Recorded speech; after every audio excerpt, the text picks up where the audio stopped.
लाख की चूड़ियां जो है ये चैप्टर। तो लाख क्या होता है, सबसे पहले तो यही देख लेते हैं।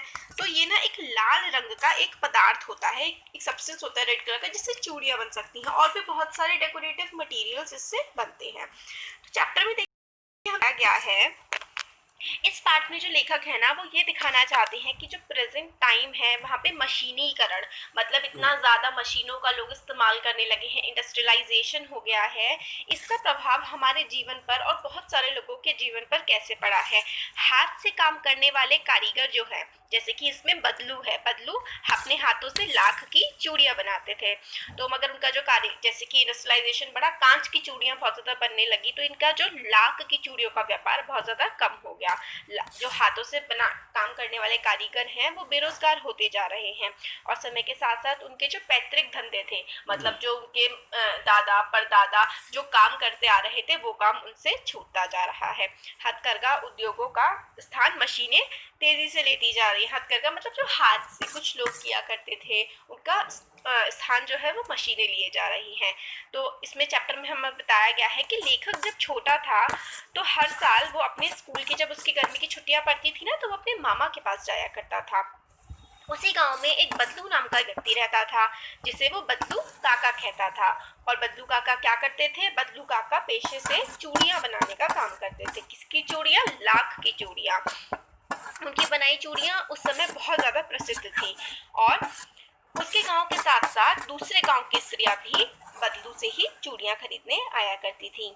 लेखक के जो मामा थे, लेखक को अपने मामा के घर जाने का बड़ा चाव था, और सबसे ज्यादा चाव था, चाव मतलब इंटरेस्ट, सबसे ज्यादा इंटरेस्ट उनको आता था लेखक को बदलू के पास जाने में, क्योंकि बदलू जो है वो रंग बिरंगी रंग बिरंगी गोलियां बना करके देता था लाख की, किसको, राइटर को। राइटर को वो रंग बिरंगी गोलियां बड़ी पसंद आती थी।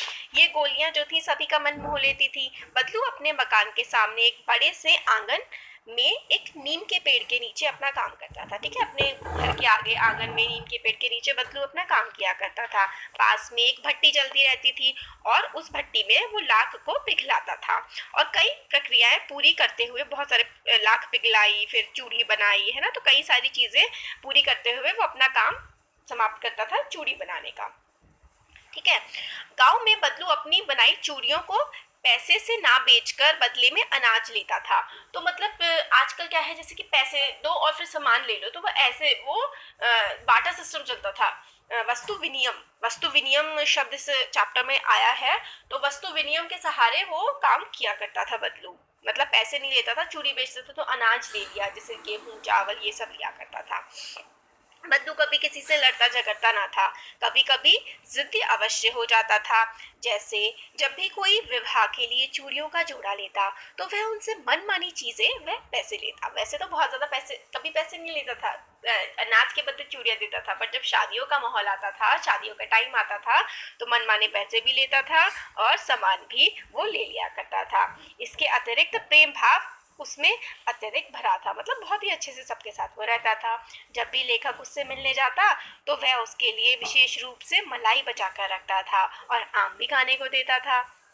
बदलू को कांच की चूड़ियों से अत्यधिक चिढ़ थी। तो जो बदलू था वो लाख की चूड़ियां बनाता था, है ना, और मगर उसको कांच की चूड़ियों से बहुत चिढ़ थी। यदि किसी स्त्री को वह कांच की चूड़ियां पहने देखता तो अंदर ही अंदर उसे ईर्ष्या या जलन होने लगती। बदलू को शहरी जीवन ज्यादा पसंद नहीं था। लेखक द्वारा उसे यह बताने पर कि शहर की स्त्रियां तो कांच की ही चूड़ियां पहनती हैं, वो कहता था कि शहरी स्त्रियां स्त्रियां जो होती है ना उनकी कलाई कमजोर होती है, लाख की चूड़ियां पहनने पर उनकी कलाई में मोच आ जाएगी। तो ये सारी स्टोरी चल रही थी, बट फिर क्या हुआ कि लेखक के पिता का ना तबादला हो गया कुछ टाइम बाद, मतलब उनका ट्रांसफर हो गया और मामा के गांव से वो काफी ज्यादा दूर वो पहुंच गया। तो इस कारण वो कई सालों तक, राइटर जो लेखक है हमारे, वो अपने मामा के गांव नहीं जा सके। वो लगभग 8 से 10 साल बाद अपने मामा के गांव गए। उससे बदलू का फिर मतलब भूल भी गए थे बदलू के बारे में। जो राइटर है तब तो छोटे थे जब बदलू के पास जाया करते थे। पर एक दिन अचानक लेखक के मामा की बेटी जो है वो गिर गई और कांच की चूड़ी पहन रखी थी उन्होंने हाथ में, लेखक की मामा की बेटी ने, तो कांच की चूड़ी उनके हाथ में लग गई और कलाई में घुस गई और खून बहने लगा। तब लेखक ने उसकी मरहम पट्टी करी और उसे लाख की चूड़ियां बनाने वाले बदलू काका की याद आ गई। शाम को वह बदलू के घर पहुंच गया। बदलू आज भी उसी नीम के पेड़ के नीचे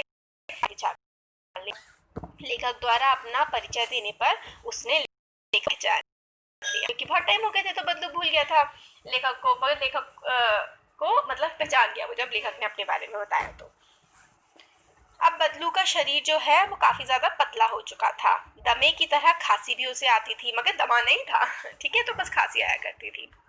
लेखक ने जब उसके काम के बारे में पूछा तो उसने जवाब दिया कि काम तो कई सालों से बंद हो चुका है। अब मेरी बनाई हुई चूड़ियां कोई नहीं पूछता। अब तो गांव गांव में कांच की चूड़ियों का प्रसार हो गया है। फिर जो सुंदरता कांच की चूड़ियों में होती है वो लाख की चूड़ियों में कहाँ। ये शब्द कहते कहते लग रहा था कि बदलू के अंतर मन में कोई व्यथा घर कर गई हो। मतलब वो क्या था ना, अब भी अपना व्यापार खत्म हो गया है। वो पहले लाख की चूड़ियां बनाया करता था, खूब बिका करती थी, पर अब सब कांच की चूड़ियां खरीदते हैं। तो बदलू का जो काम था, जो उसका बिजनेस था, वो तो एकदम खत्म हो चुका था। इसलिए उसके शब्दों में भी एक तरह से आवरण का मतलब दुख सा था। लाख की चूड़ियों का कारोबार बंद होने से बदलू अंदर ही अंदर टूट चुका था। जब लेखक बदलू की बेटी रज्जो की गोरी गोरी कलाइयों पर लाख की चूड़ियां देखकर ठिठक गया तो बदलू ने बताया कि यह उसके द्वारा बनाई गई चूड़ियों का अंतिम जोड़ा है। मतलब लेखक ने देखा कि बदलू की जो बेटी है उसके हाथ में लाख की चूड़ियां थी, तो तब बदलू ने बताया कि ये मेरा आखिरी जोड़ा है जो मैंने चूड़ियों का बनाया था। जमींदार की बहन के लिए बनाया था, लेकिन सुहाग के जोड़े के केवल 10 आने दे रहा था, मतलब सिर्फ 10 आने रुपए दे रहा था। इसलिए उसने इनकार कर दिया कि मैं नहीं दूंगा। यह सुनकर लेखक को बदलू पर बड़ा करवाया कि उसका व्यक्तित्व कांच की चूड़ियों की भांति टूटने वाला नहीं है, वह तो स्वाभिमानी है। तभी तो चूड़ियों को कम दामों में बेचकर उसने अपने नियम को नहीं तोड़ा। तो मतलब वही है कि जो चूड़ियां थी वो किसके लिए बनाई थी उसने, जमींदार की बेटी के लिए, मगर बहुत ही कम दाम जमींदार दे रहा था उन चूड़ियों के। तो बदलू ने मना कर दिया कि मैं ये चूड़ियां नहीं बेचूंगा, और वही चूड़ियां उसकी बेटी ने पहनी हुई थी, बदलू की बेटी ने। तो जो चैप्टर में यही है, मेनली तीन तीन के दो ही कैरेक्टर है। एक ये राइटर है जो जब छोटे थे तब से ही अपने मामा के घर जाया करते थे गर्मियों की छुट्टियों में। मामा के घर ये बदलू से सबसे ज्यादा मिलने जाते थे, क्योंकि बदलू लाख की चूड़ी बनाता था और लाख की रंग बिरंगी गोलियां बना करके जो है राइटर को दिया करता था। फिर बहुत साल हो गए राइटर गांव नहीं गए। जब दोबारा गांव गए तो पता लगा राइटर को कि भाई अब लाख का जो व्यापार है बदलू का वो बिल्कुल खत्म हो चुका है, लाख की चूड़ी अब कोई नहीं पहनता है और सब अब कांच की चूड़ियां पहनते हैं।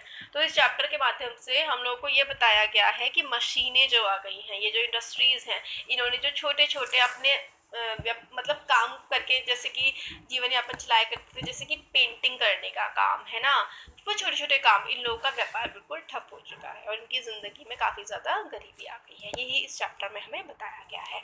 तो ये इस चैप्टर की समरी थी। अगर आप कंप्लीट चैप्टर एक एक शब्द के साथ, उसके कंप्लीट वर्ड मीनिंग्स के साथ और उसके क्वेश्चन आंसर्स, चैप्टर के क्वेश्चन आंसर्स भी हम लोग सिर्फ हिंदी इंग्लिश मतलब सारे के सारे जितने भी आपके 8th क्लास के टोटल कंप्लीट सब्जेक्ट्स हैं, सब कुछ आपको लर्नर बी फॉर 8th के लिए मिल जाएंगे। उसकी जो प्लेलिस्ट है मैं आपको कमेंट सेक्शन में प्रोवाइड कर दूंगी, उसको भी प्लीज सब्सक्राइब करिएगा, अपने फ्रेंड्स के साथ जरूर शेयर करिएगा। Thank you.